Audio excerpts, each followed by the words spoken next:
आसपास व देश और दुनिया की खबरें सबसे पहले पाने के लिए कृपया हमारे चैनल को सब्सक्राइब करें और बेल आइकन बटन को दबाना न भूलें और खबरों को लाइक करें व खबरों पर अपनी राय कमेंट्स के माध्यम से अवश्य दें। नमस्कार, मैं हूं रवीना और आप देख रहे हैं पी न्यूज भारत। मौर्य ध्वज की पौराणिक नगरी मोनावा में आगामी सोमवार को कामाख्या धाम के योगी योगेश्वर सरकार स्वामी द्वारा 5100 पार्थिव शिवलिंग का भव्य पूजन एवं तंत्रोक्त रुद्राभिषेक का आयोजन बरखंडी माता मंदिर प्रांगण में किया जाएगा। इस संबंध में योगी योगेश्वर सरकार स्वामी ने बरखंडी माता मंदिर में एक प्रेस वार्ता को संबोधित करते हुए इस आयोजन व सावन में सोमवार में भोलेनाथ की पूजा का महत्व बताया। चारु भक्षणम उमासुतम शोक विनाशकारकम नमामि विघ्नेश्वर पाद पंकजम वंदे देवोमापतिं सुरगुरुं वंदे जगत्कारणं वंदे पन्नगभूषणं मृगधरं वंदे पशूनां पतिं वंदे सूर्यशशाङ्कवहिनयनं वंदे मुकुन्दप्रियं वंदे भक्तजनाश्रयं च वरदं वंदे शिवं शंकरं।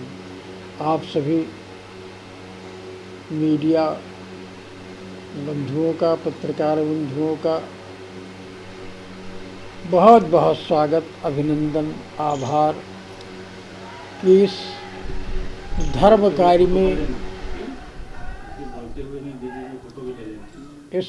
कार्य में आपका सहयोग अद्वितीय सहयोग है और इस समय संसार को धर्म की आवश्यकता है, अध्यात्म की आवश्यकता है और लोकतंत्र के आप चतुर्थ स्तंभ हैं। लोकतंत्र को आप देखते हैं, जनतंत्र को आप देखते हैं, प्रजातंत्र को आप देखते हैं, लेकिन ये धर्मतंत्र है। यहाँ लिखा है तंत्र योगी योगेश्वर सरकार। जब धर्म में आस्था की कमी होती है तो वहाँ पर तंत्र का प्रभाव सामने उभर कर आता है और आध्यात्मिक जो विकृतियाँ हैं उनको ये दूर करता है, समाज को एक नई राह दिखाता है, नया विश्वास जागृत करता है, नई आस्था जागृत करता है। यह अध्यात्म तंत्र का कार्य होता है। महाराज जी, आज जो ये प्रेस वार्ता रखी गई है जी, इसका क्या उद्देश्य है? इस प्रेस वार्ता का उद्देश्य है बेटा, आज जो समाज के अंदर विकृतियां फैली हुई हैं, समाज घोर कष्टों और संकटों से गुजर रहा है। विश्व के ऊपर इतना बड़ा संकट छाया हुआ है, तृतीय विश्व युद्ध की सामना है, इतना जनसंहार नरसंहार हो रहा है, कहीं आपदाएं, कहीं बाढ़ जो आ रही हैं। उत्तर प्रदेश में सूखा की स्थितियां थी, सूखा की गतिविधियां थी और ये इन विकृतियों को दूर करने के लिए, इन कष्टों का निवारण करने के लिए जब कहीं से कोई मार्ग नहीं प्राप्त होता है तो संसार का हर व्यक्ति परमात्मा की शरण में जाता है, भगवान की शरण में जाता है, ईश्वर की शरण में जाता है। ईश्वर ये कहे ये संसार जानता है, उस एक ईश्वर के ये अनेकों तमाम रूप हैं जिनमें से देवों की देव भगवान भोलेनाथ को महादेव कहा जाता है। तो जैसे चैत्र की नवरात्रि में भगवती शक्ति की आराधना के लिए नवरात्रि होती है, जैसे आने वाले भाद्रपद मास में गणेश की प्रथम पूजा का उनका दिवस होता है, जैसे कार्तिक के मास में लक्ष्मी का विशिष्ट दिवस मनाया जाता है हमारे हिंदू धर्म पर्वों में, ऐसे ही ये श्रावण का मास भगवान भोलेनाथ का एक विशिष्ट और पवित्र मास माना जाता है। इसमें जलवृष्टि भगवान भोलेनाथ के ऊपर जब पड़ती है और भोलेनाथ की आराधना इसमें की जाती है तो भोलेनाथ की कृपा संपूर्ण ब्रह्मांड पे ऊर्जा के रूप में प्रवाहित होकर के, कल्याणकारी ऊर्जा के रूप में प्रवाहित होकर के समाज का कल्याण करती है, संपूर्ण जनजीवन का कल्याण करती है और इस विश्व को, मानवता को एक अद्वितीय कष्ट से निकाल कर बाहर लेकर के आती है। इसकी कृपा, इसकी दया का बरसात होता है। तो ये जो प्रेस वार्ता है ये इसी उद्देश्य से है कि क्षेत्र तो मौरावा का है, मोरध्वज का क्षेत्र है। मौरावा एक ऐतिहासिक स्थली है और ये माँ बनखंडी देवी भी एक ऐतिहासिक देवी है, सिद्ध शक्ति पीठ है। मोतीश्वर महादेव और बनखंडी शक्तिपीठ यानी शिव शक्ति दोनों का वास इस स्थान पर है। तो ये चातुर्य मास का प्रयोग होता है साधकों के लिए कि 4 महीना साधक कहीं अनंत नहीं जाता, तपस्या करता है, साधना करता है, लोगों के कल्याण की कामना करता है। उसी चातुर्य मास के उद्देश्य से मैं इस बनखंडी देवी के आश्रम में यहाँ के क्षेत्रवासियों के सहयोग से, यहाँ की जनता के सहयोग से, यहाँ के संपूर्ण आप लोगों के सहयोग से ये मेरा चातुर्य मास का व्रत, अनुष्ठान और तपस्या का प्राविधान चल रहा है कि इससे समाज का कल्याण हो, जनता में जागृति आए, लोगों का भला हो और विश्व का कल्याण हो। विश्व से ये अंतर्द्वंद की स्थिति समाप्त हो। भारत विश्वगुरु के स्तर पर आगे वृद्धि करे। हमारे राज्य में और हमारे संपूर्ण देश में परमात्मा की परम कृपा प्राप्त हो। तो श्रावण मास के दूसरे सोमवार यानी 25 तारीख को हमने यहाँ 51,000 मिट्टी के पार्थिव शिवलिंग बनाकर 11 ब्राह्मणों के द्वारा तंत्रोक्त विधि से, संपूर्ण विधि विधान से भगवान भोलेनाथ को प्रसन्न करने के लिए, उनका आशीर्वाद प्राप्त करने के लिए, उनकी करुणा को प्राप्त करने के लिए, उनकी दया को प्राप्त करने के लिए ये आयोजन रखा गया है। संपूर्ण मौरावा वासियों के लिए, संपूर्ण नगर वासियों के लिए, संपूर्ण प्रदेशवासियों के लिए, संपूर्ण देशवासियों के लिए और संपूर्ण विश्व के लिए अगर एक शक्तिपीठ केंद्र बनेगा तो यहाँ की ऊर्जा संपूर्ण विश्व का कल्याण करेगी, मानवता का कल्याण करेगी, संपूर्ण जगत का कल्याण करेगी। और जो विकृतियाँ और कुरीतियाँ आज समाज के अंदर फैली हुई हैं, मार काट मची हुई है, इनमें परिपूर्णतया से शांति आएगी और भोलेनाथ की कृपा आप सब पर प्राप्त होगी। एक नेक उद्देश्य है, एक अच्छा उद्देश्य है।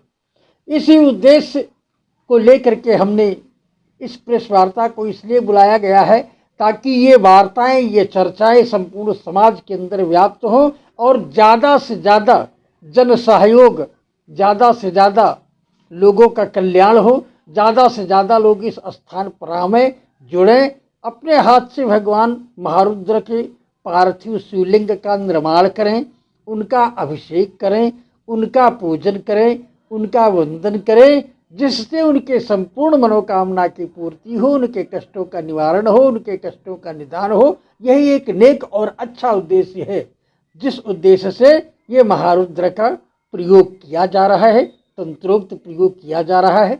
जो भी भक्त इसमें आएगा श्रद्धा से, विश्वास से और जो भगवान भोलेनाथ के महारुद्राभिषेक में शरीक होगा, अपने हाथ से शिवलिंग का निर्माण करेगा, उसकी एक इच्छा अवश्य पूरी होगी, ये मेरी गारंटी है। बोले शंकर भगवान की जय। महाराज जी, जैसा कि आपने बताया कि सावन के सोमवार को शिवलिंग की यहाँ आप स्थापना करेंगे,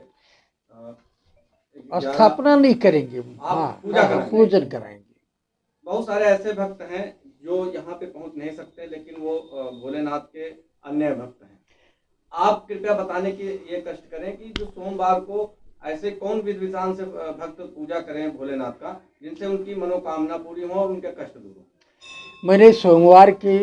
मैंने पूरे श्रावण मास के विषय में बहुत बड़े बृहद स्तर पर इसको हमने एक कविताओं के बारे में लिखा भी है और शास्त्रों का भी ऐसा प्राविधान है कि व्रत अगर 1 वर्ष तक एक व्यक्ति निराहार रह करके भगवान शिव की आराधना करता है, 1 वर्ष तक निराहार रह करके भगवान शिव का उपासना करता है, आराधना करता है, पूजन करता है, मात्र श्रावण का 4 सोमवार, इनमें से चारों सोमवारों का अगर मात्र वो व्रत करता है तो जो फल उसको 1 साल के अंदर प्राप्त होता है निराहार व्रत रह करके शिव आराधना का, वो मात्र श्रावण मास के अंदर मात्र 4 सोमवार को वो हासिल कर लेता है। और जो व्यक्ति श्रावण मास, संपूर्ण श्रावण मास अपने क्षौर कर्म आदि इत्यादि को नहीं कराता है, 1 महीने तक नंगे पांव रहता है, भगवान शिव के मंदिर में प्रतिदिन जाता है, अक्षत और पुष्प से भगवान शिव को सुंदर जलाभिषेक करता है, शहद अभिषेक करता है, दुग्ध अभिषेक करता है, दधि अभिषेक करता है, रस अभिषेक करता है, ऐसे भक्त जो दरिद्रता से मुक्ति दिलाता है, ये श्रावण मास दरिद्रता से मुक्ति दिलाता है, ये लक्ष्मी का प्रदाता है, रोगों का भंजन करता है। भगवान शिव को महाकाल कहा गया है, अकाल से अकाल मृत्यु को टाल देता है, असाध्य से असाध्य रोगों को समाप्त कर देता है, शरीर की अपंगता को समाप्त कर देता है, यानी हर इच्छाओं को पूर्ति करने वाला ये सोमवार का चारों व्रत होता है। मात्र भगवान शिव का एक ऐसा व्रत है, और भगवान शिव हमारे एक ऐसे देवता है जो सिर्फ 1 लोटा जल, बेलपत्र, थोड़ा सा 1 चुटकी चावल से प्रसन्न होते हैं, न इनको मिष्ठानी की आवश्यकता है। ये तो हमारी श्रद्धा, हमारा भाव है। लेकिन भोलेनाथ ही एक ऐसे हमारे महादेव हैं जो मात्र 1 लोटा जल से प्रसन्न होकर के और इस सृष्टि के संपूर्ण मानव के कल्याण में हमेशा तत्पर रहते हैं, इसीलिए उनको शिव कहा जाता है। आचार्य जी, सावन के सोमवार में कौन सा मंत्र है जिसका उच्चारण करने से भोलेनाथ जल्द प्रसन्न होते हैं? बहुत अच्छा बेटा, भोलेनाथ का मात्र एक मंत्र है जिसको महामंत्र कहा जाता है। मंत्र तो अनेकों प्रकार के होते हैं, लेकिन महामंत्र ही इसमें सर्वोपरि होता है। अलग अलग युगों में अलग अलग देवताओं का अलग अलग महामंत्र होता है, लेकिन ओम नमः शिवाय ये भोलेनाथ का महामंत्र है। लेकिन जिसको अपने रोगों को दूर करने के लिए, अपने शारीरिक आदि व्याधि को दूर करने के लिए, अकाल मृत्यु का निदान करने के लिए अगर मंत्रों का जप होता है तो उसमें महामृत्युंजय का प्रयोग किया जाता है। ओम भूर्भुवः स्वः ओम ह्रौं जूं सः ओम त्र्यंबकं यजामहे सुगंधिं पुष्टिवर्धनम् उर्वारुकमिव बन्धनान् मृत्युर्मुक्षीयमामृतात् सः जूं ह्रौं ओम। एक लघु रुद्र का भी महामंत्र आता है, ओम ह्रौं जूं सः। अनेकों मंत्र हैं, लेकिन ये ओम ह्रौं जूं सः चलते फिरते अगर जप किया जाए तो व्यक्ति के शरीर से आदि व्याधि रोग सब कुछ समाप्त समूल नष्ट हो जाता है। और आजकल मानव को सबसे बड़ी विकृति यही है कि उसका शरीर स्वस्थ नहीं रहता है, मानव तन शरीर स्वस्थ नहीं रहता है, क्योंकि खान पान भी उसके जिंदगी में बहुत बड़ा प्रभाव डालता है। तो सबसे विशिष्ट मंत्र महामंत्र है। अगर साधारणतया ओम नमः शिवाय मंत्र का जप किया जाए तो भोलेनाथ तत्काल प्रसन्न होकर के और उसकी इच्छाओं की पूर्ति करते हैं। और हम आपके चैनल के माध्यम से, आप लोगों के माध्यम से सर्वप्रथम ऐसे पूर्ण कार्य और महान कार्य में, इतनी बृहद अनुष्ठान में हम आप सबको आमंत्रित करते हैं कि आप सब उस दिन आइए और भगवान भोलेनाथ का आशीर्वाद लीजिए।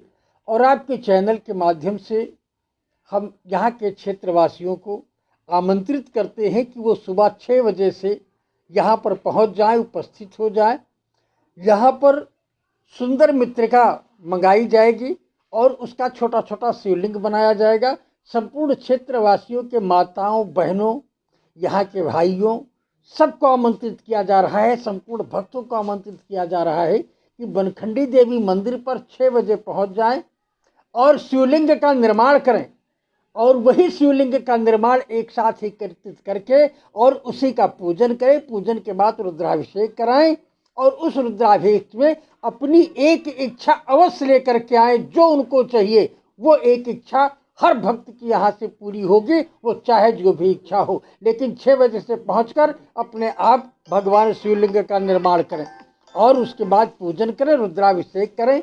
फलहार का भंडारा होगा या जैसा भी भंडारा भोलेनाथ देगा, प्रसाद पाएँ, अपने परिवार के बीच में ले जाएं और उनके ऊपर भगवान भोलेनाथ की पूर्ण कृपा होगी। और जो भी भक्त यहाँ आएगा उसकी एक इच्छा अवश्य पूरी होगी, ये मेरा दावा है। धन्यवाद।